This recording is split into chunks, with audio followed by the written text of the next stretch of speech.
Hi there, Massy here, author of the Guidebook to Optimum Health, and thank you for joining me. If you haven't joined me already for the previous five previous five videos, you might want to check those out. The first video was sort of introducing this concept about if I want to raise my optimum level of health, if I want to radically change my level of health into the realm of thriving, I need to radically change my lifestyle. So the first four videos were about what lifestyle changes we can make.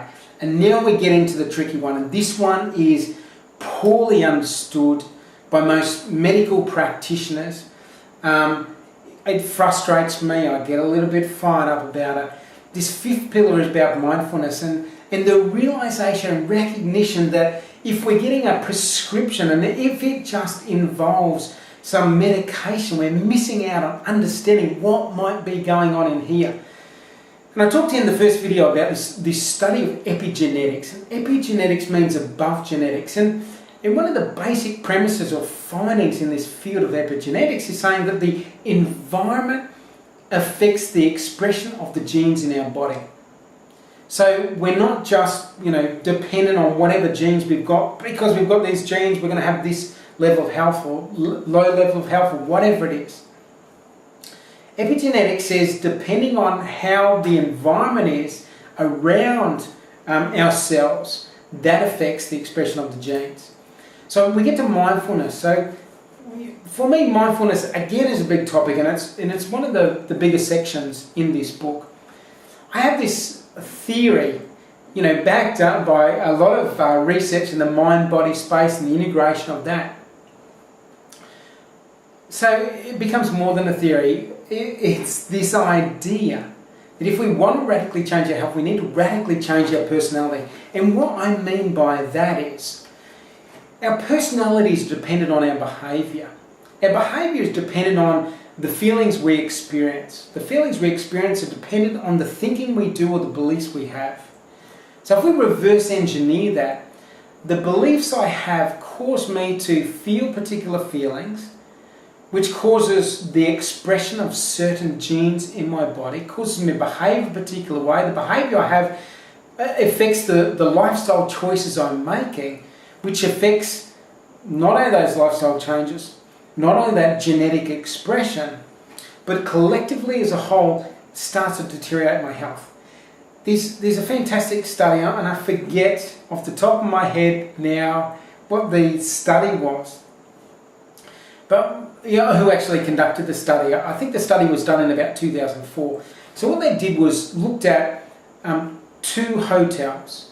And they looked at, within those two hotels, there were the staff, the maids that were working there, making up all the beds. So they talked to the maids working in those places, who made all the beds, cleaned up, and they talked to them about their physical activity level. And most of them said, no, I don't exercise, I don't do this, and I don't do that.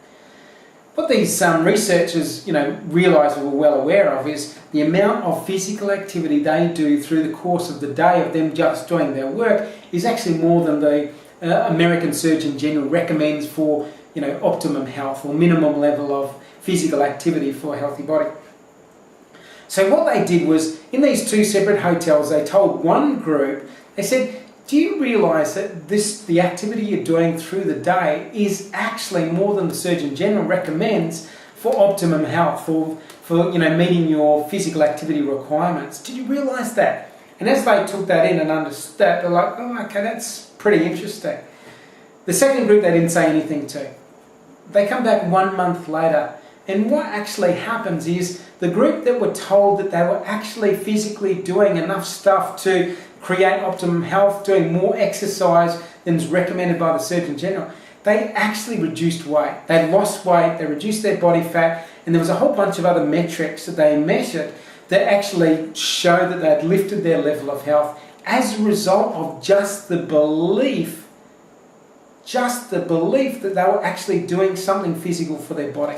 So this for me is about how much our brain and mind has an impact on the health of our body.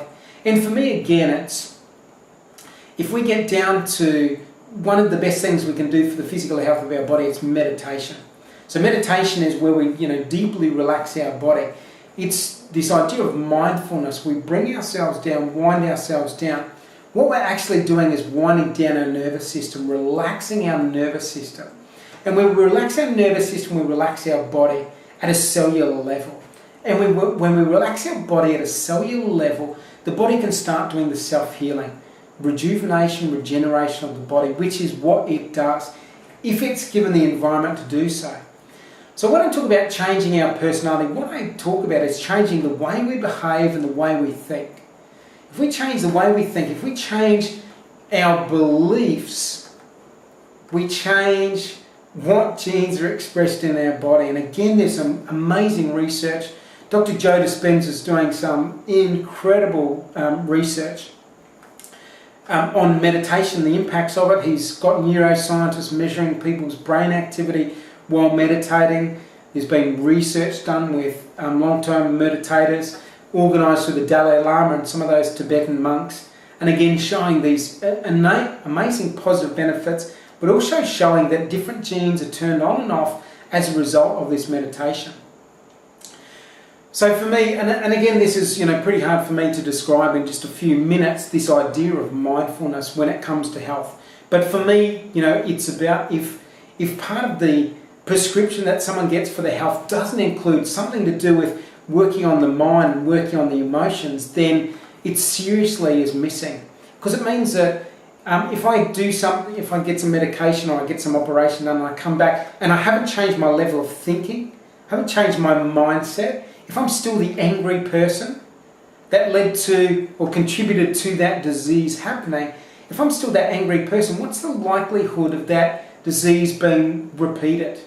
If I'm in that angry state, I'm causing certain emotions in my body, I'm causing certain biochemistry, I'm causing cortisol to go through my body, and some of those chemicals that start breaking down my body, if they're expressed and if they're pumped through the body on a consistent basis, it starts breaking down the health of my body at a cellular level. So if I don't change my thinking, if I don't show up as a different person, if I don't change my mindset, if I don't stop being that angry person who is stressed out and causing that stress on the body, then I'm just going to go back to where I was before. So again, just touching on this subject, and again, I strongly encourage you to dig a little bit deeper. If you know anyone that is in ill health, or if you're in ill health yourself, start to understand or start to dive a little bit deeper. Grab a hold of my book and get into a little bit more of an understanding about this consciousness, our level of consciousness, our level of choice, the emotions we have, the stress that we can turn on and turn off within our body, which directly impacts the level of health in our body.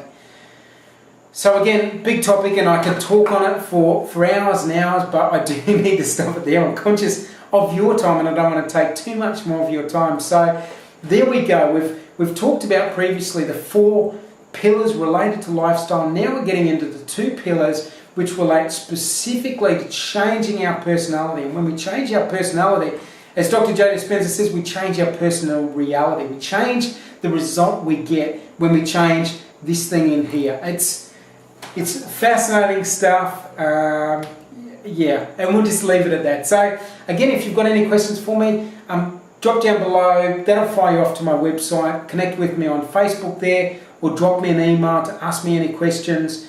You'll also get sent to the page where I've got details of how to order a book on Amazon, whether it's paperback or Kindle, or if you're in Australia, you can order it direct from myself. So thank you so much for taking the time out. I look forward to hearing from you. If you've got any questions for me, have a fantastic day, and I'll talk to you soon.